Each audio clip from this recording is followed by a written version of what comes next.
When speaking about the LoFi thing, the first thing that comes to my mind is not just less quality, but also more content. The thing is, when we degrade the quality of something, we also leave a mark about the history, a mark about that degradation process. And so it's one of the ways we can provide more content in less time. Yeah, the good visual analogy would be something like this. Even though this is digitally applied effect, it looks pretty convincing, yeah. And not only the image is the thing that we get from it, we also get the history of this photo card, yeah. Like we can say that this part was cut with something, and this was probably ripped off, yeah, and so on, yeah. So without this effect, it would have less information. In artistic context, what also is of an importance is how the aesthetics of that degradation process fit the general compositional design. So in several next videos, I'd like to take a look at some algorithms that, well, to a certain degree resemble what old samplers did, but not only. I will play with the idea, we'll go to aesthetically close results, but then I will provide some tricks that I came up with and that I think might be interesting to other people. And those algorithms, as you might guess, will have very strong digital mark on them, digital aesthetical mark. In particular, aliasing will be all over the place, and we will do something interesting with that. So the first one is based on the sample and hold algorithm. Downsampling also is the term that you might find in the internet. And another term that you can find also is the stair-stepping the signal. In SuperCollider, Latch Ugen generator is the one that does sample and hold. And in this first code block, let's take a look at some plots showing what will be done to the sinusoid. Let's start with the sinusoid. So we have Latch that takes two inputs. First one is the sinusoid, and second one is the trigger generator. In our case, it's impulse unit generator. Impulse unit generator will take this array assigned to sample and hold rate, sh rate for short variable, and the array will hold a frequency of 22,050 Hertz divided by 1, then 2, 3, 4, 5, and so on. 8 iterations we have in this array, 8 results of this function, where I in every function is a growing counter. Okay. So let's take a look. This is what we have. So from top to bottom, you can see we have the sinusoid, one period of the sinusoid. And then as we get lower, we will see that the lower the trigger frequency, yeah, and it becomes lower when we divide it by the bigger number, the bigger are the steps. And you might guess that, well, they are not quite straight steps, but that's just because of the visual interpolation. If we will take a look like this at this plot, we will see that, well, these are clearly steps. Yeah. If we will take a look now at the mechanical signal, let's load this piano sample. Sounds like this.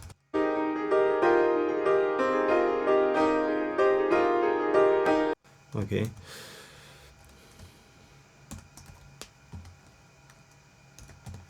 We will see now that by stair-stepping, what we do is we replace the original information in the signal with very rough steps. Yeah, we had something here.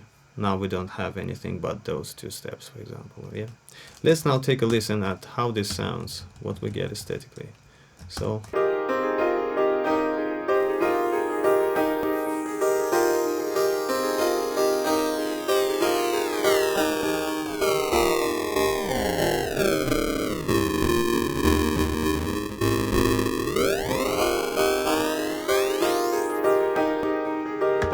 I guess you get the idea. Let's also take a look at the sinusoid, what happens to it.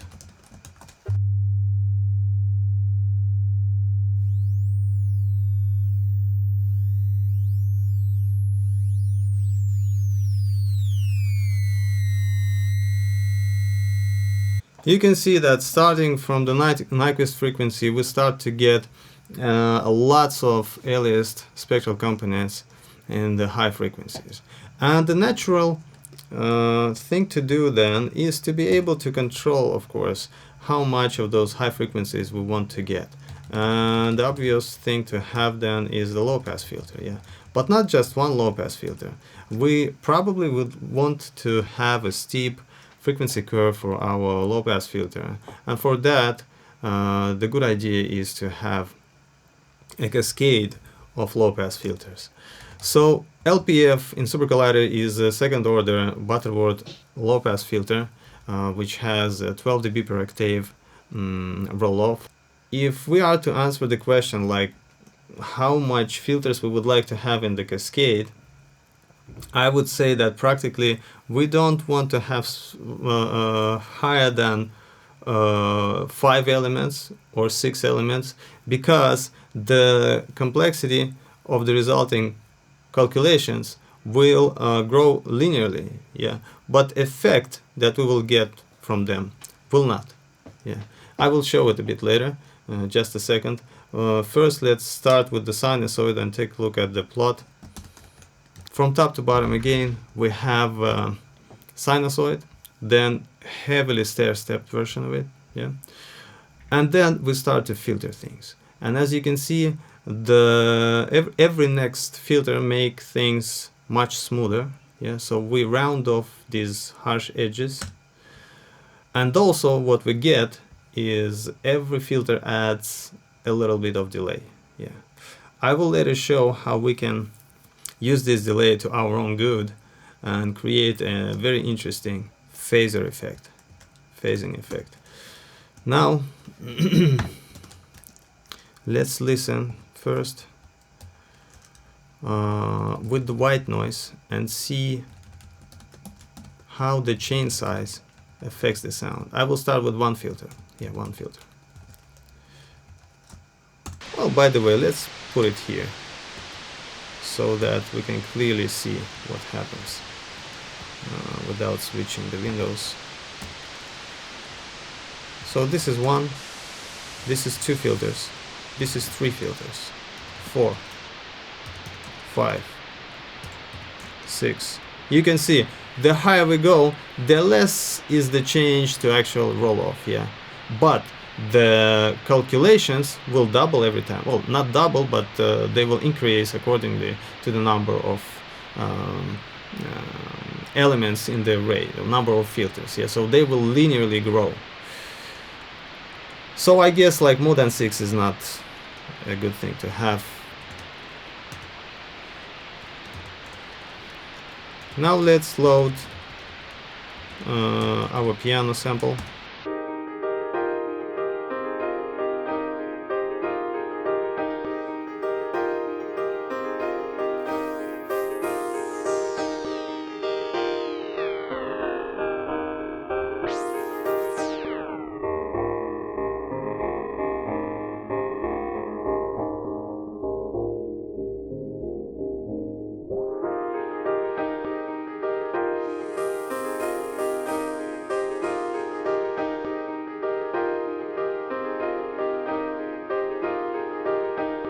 So you might see that when we come close to the LPF scale of value around 0.5, usually we are able to get rid of those tonally sounding spectral components that are generated by stair-stepping the signal. And I would also like to take a look at this thing with the percussive example, because this algorithm also has something to offer for the drum sounds, and probably that's one of the ways it's usually used to add some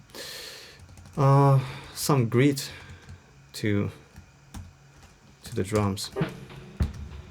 So let's start with this. So without it, almost without it, yeah. And now let's go lower.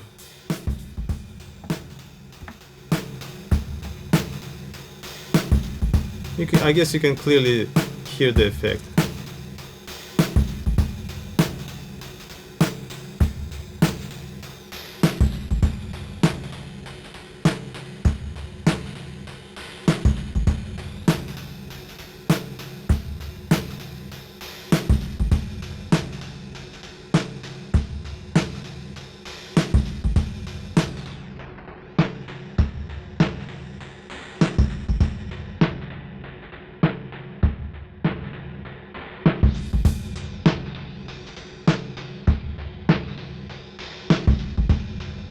Okay with this. Okay with this.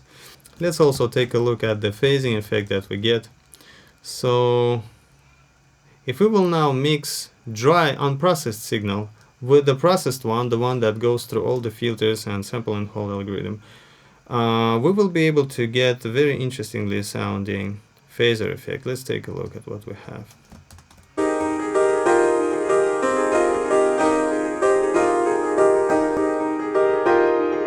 Dry signal, wet signal. And now in between,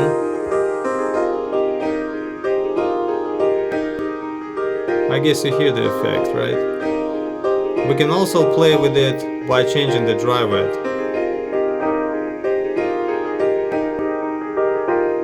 Especially if we will now flip the phase of this signal, you will see different equalization. Yeah. Now it acts like a band pass or something like that. Now low passing the stair-step signal is one of the ways how we can get rid of unwanted nonlinear high frequency components and control the amount of, well, tonalness of those components. Yeah, but there is also another way that we can use to turn that, well, metallic sounding result into something noisy, and we can get this by using jitter. If we will vary the frequency of the impulse generator that controls our sample and hold algorithm, we will be able to introduce that jitter, especially if we control it with noisy signal. And in our case, I will use LFD noise, which will generate a new value for this argument every period based on the old sample and hold rate control. I introduce here several things at once, but it's not difficult to get, so I will just go fast over it. The original range of LFD noise, as well as most of the unit generators, is between -1 and 1. Yeah, and I will turn it to the range of between 0 and sample and hold rate. And another part of this algorithm is that the actual rate or the frequency at which new values are generated is also changeable by using the jitter scale. Yeah, and not only that, we actually duplicate it 2 times. So as a result, we will get 2 noise generators, and that means that we will have 2 independent impulse generators, each one with its own frequency, and that will give us this stereo effect. And the last thing is that LFD noise, as you can see here, has 3 at the end, which means that it will be cubically interpolated. So every new value will be smoothly transitioned, and if jitter scale is low, then, well, we will get something interesting. So let's take a look first without filters, how it sounds.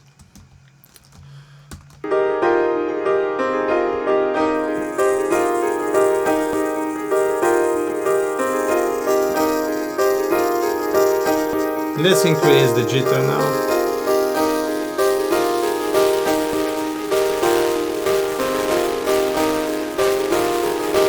And without jitter. This was the original sound that we had previously.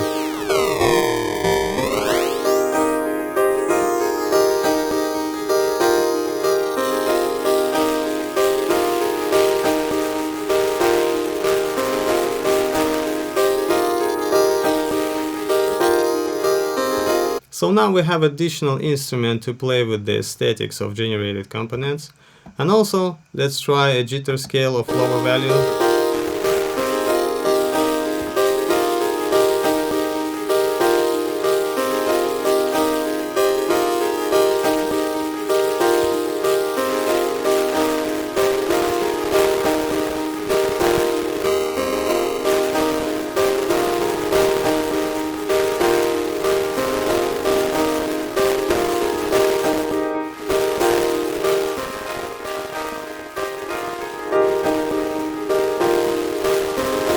And nobody says, of course, that we cannot combine this jitter with our filters. So let's take a look at the result.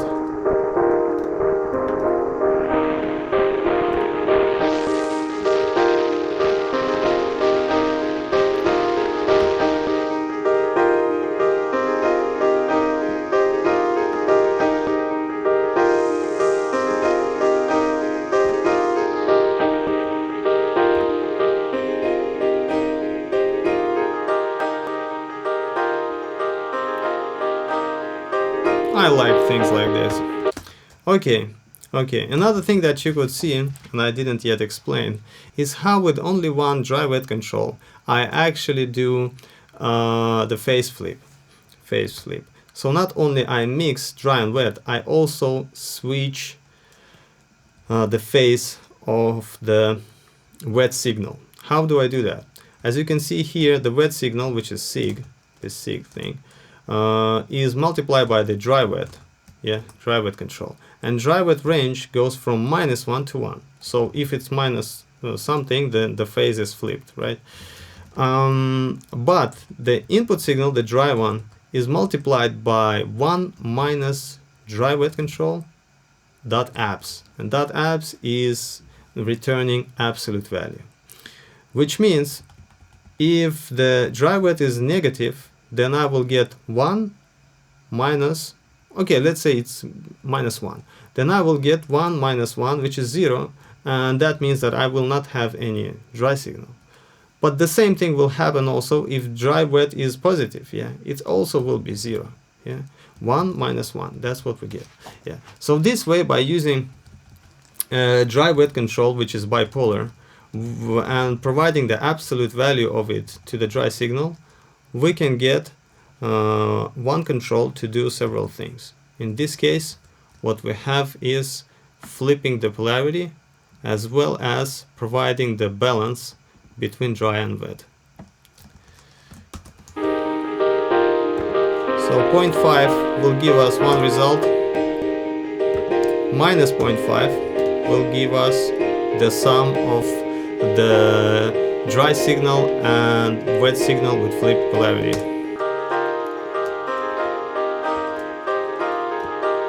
Okay, with this one. Now another thing that I would like to introduce here, which is not that common to find, is the Slew unit generator. Now what Slew unit generator does, it takes a rectangular or square wave and turns it into a pyramid-like shape. You can see it has two inputs assigned to slew rate. Actually, those are up and down. And now I will show what are they. So here's the plot, original sinusoid, the stair-stepped one, and as we get lower, you can see that it turns into a pyramid, and at the end it's almost a triangle wave.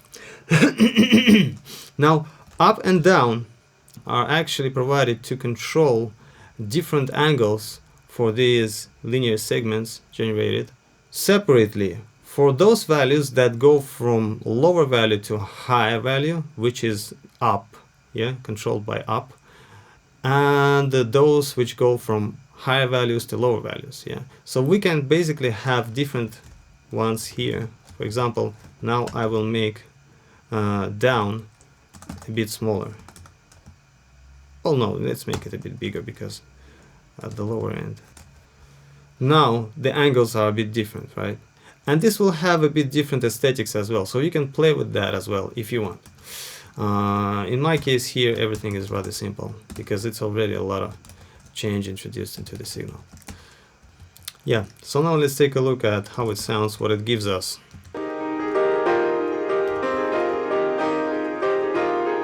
Now what we have is sample and hold rate is at the top value, and jitter is removed, disabled, and LPF scale is also at the Nyquist frequency. So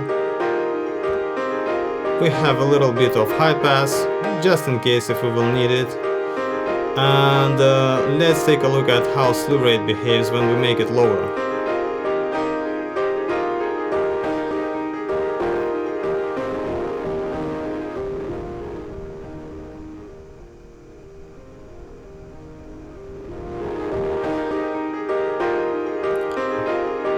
So you can hear two effects. First one, it does some low pass, yeah, as well as it also generates a lot of dirt into the signal. This can be efficiently used at high frequencies as a specific kind of a low pass filter, non-linear one. Let's take a look at what it does to the white noise.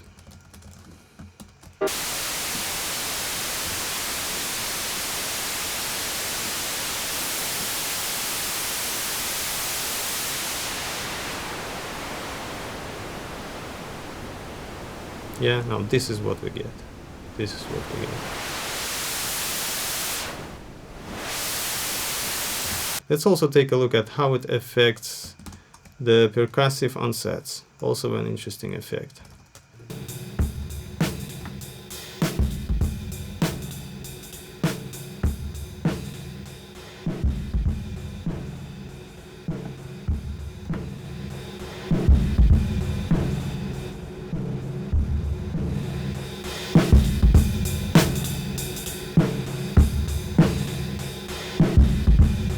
And now let's also combine all this stuff together. So we had stair-stepping applied, then we could add some noisiness and stereo effect.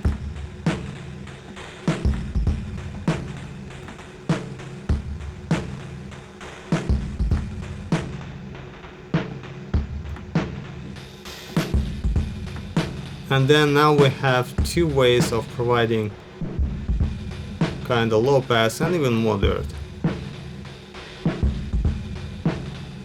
We can do a little bit of LPF and a little bit of slew rate, or more of one and less of another one.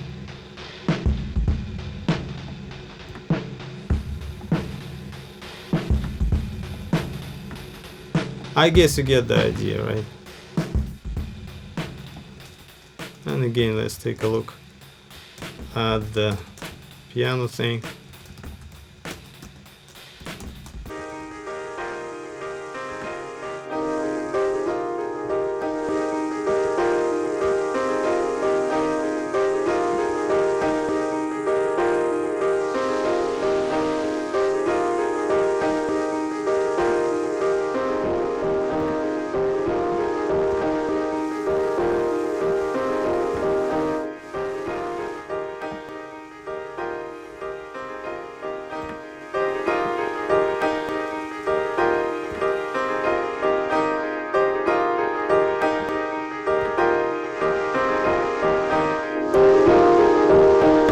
Okay, doing this by hand of course is a bit boresome, so I wrote a couple of routines that will allow us to just automate the changing of the parameters and then choose if we like something. Well, save the settings if we like something.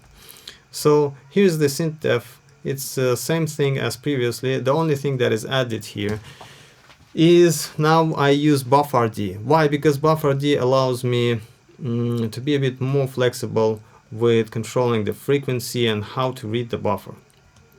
I said frequency, well, speed actually. Yeah, the speed or rate at which I play or read through the buffer. And now phase argument is assigned to nth-gen, which makes buffer-d read values from 0, from index 0 to buff frames -1. Yeah, basically the whole buffer, in time segments specified by the duration of the buffer in seconds, which then can be stretched by using this stretch control, and also which is modulated by this linearly interpolated low frequency noise, yeah, in a very modest range. And I use cubic interpolation as well here. So basically that's the whole thing. Yeah, also I use some where was it? Yeah, e.t.c, which is arctangent, well, saturation curve basically. It's very modest, not a big deal. Just for fun, I will have it here. Actually, those nonlinear transfer functions is a talk of its own for another video, so I will not dive into that here. You can see also I have an nth-gen here. Yeah, nth-gen, which will just be multiplied by the result and will free the synth. That's basically it. Now what I will do next, I will take several orchestral recordings and piano recordings. Well, that's what I had under the palm. Load them into the buffers and save those buffers into an array, and that array will be assigned to this b variable. Then I will go through them randomly, and first I will play the dry signal as it is with this portion of this code, and then I will process it with our synth, and all the parameters will be assigned by using these random number generators, and this debug method will then post them in nicely formatted manner to the post window. And you can also see that I use this thread randseed here, and I use it so that I can actually reproduce all of these generators behavior every time I start this routine. Yeah, you can change it to something differently. It's 3 4 5 6 now, sorry, 3 4 5 6, yeah, but you can, well, change it to anything you want. And also I will have 12 iterations, as you can see, and you can also change it to anything else. And if the iteration is smaller than 5, then I will not change the stretch parameter. If you remember, the stretch parameter is this one. It will do the pitch bending actually. So if we stretch the duration, well, the pitch will change as well. Yeah, this is the only addition that we didn't have in the previous NDEFs.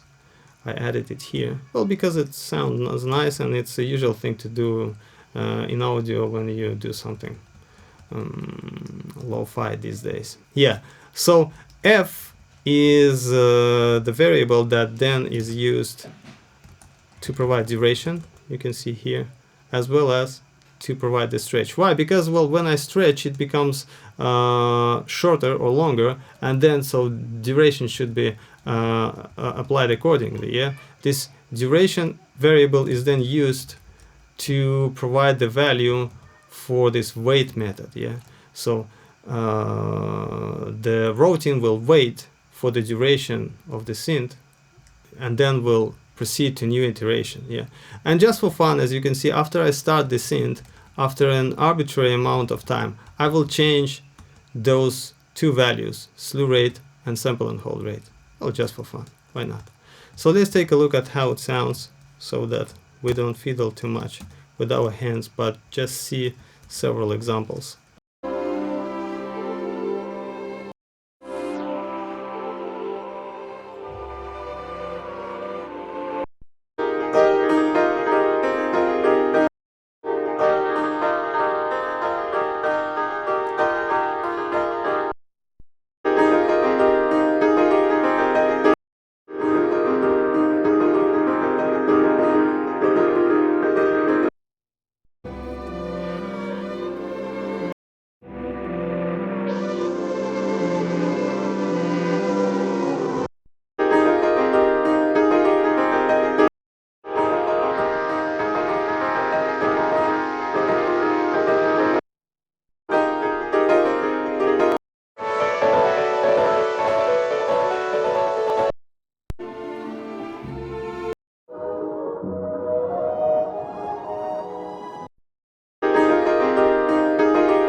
Okay, and also let's take a look at some drum examples. So I have several drums that have, well, basically same aesthetics. They sound something like this.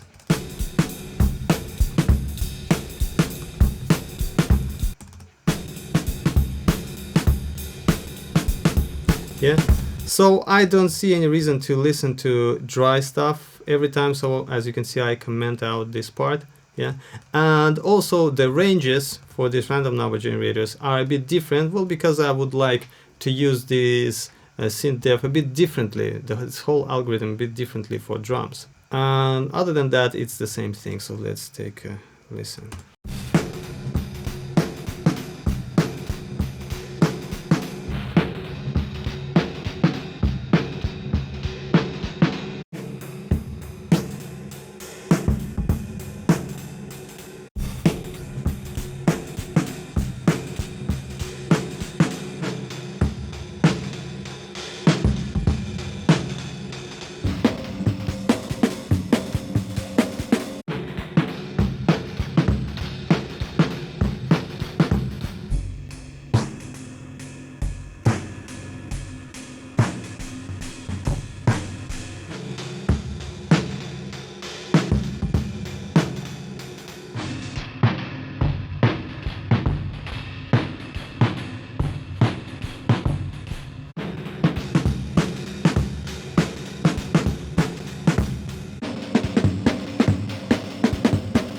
Okay, so I guess you got the idea.